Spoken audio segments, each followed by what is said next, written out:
Aaron David Miller is listening to that, Senior Fellow at the Carnegie Endowment for International Peace, former Middle East negotiator for the State Department. Let's not get into so much to the politics. The US doesn't like it, this doesn't like it. But the reality, do you think that what those three countries did is helpful or not?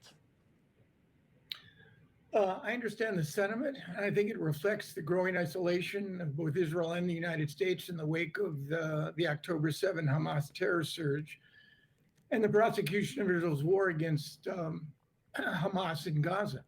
It's just, Richard, that Palestinian statehood right now, in May of 2024, is better suited to a galaxy far, far away than the realities back here on planet Earth. And there are cruel realities for Palestinians. I understand the importance of symbolism. But if you take a look at the Palestinian predicament right now, Mahmoud Abbas, 88-year-old man in the 19th, almost 20th year of a 4-year term, controls no more than 40% of the West Bank.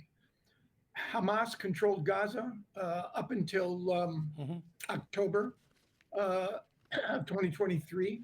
And the notion somehow that statehood could take some sort of meaningful manifestation right now, the chances of that are slim to none. One last point. I know we're not nearly on the cusp of any sort of negotiated solution between Israelis and Palestinians.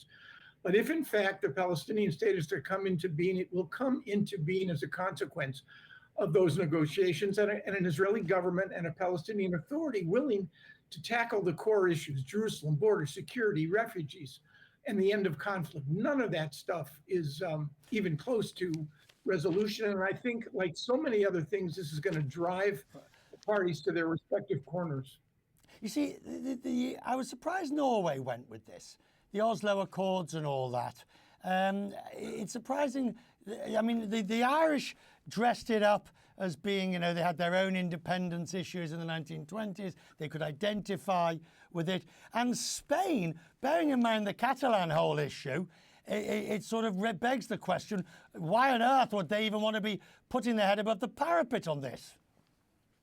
You know, the Norwegians played such a critical role in the Oslo process, which held out the promise of the possibility of negotiations between Israel and the PLO.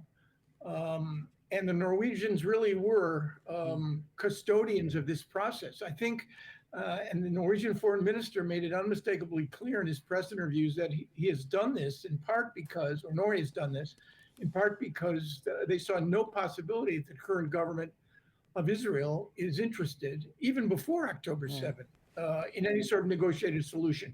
The Irish ambassador to Israel wrote, I thought, a very balanced piece explaining Ireland's position.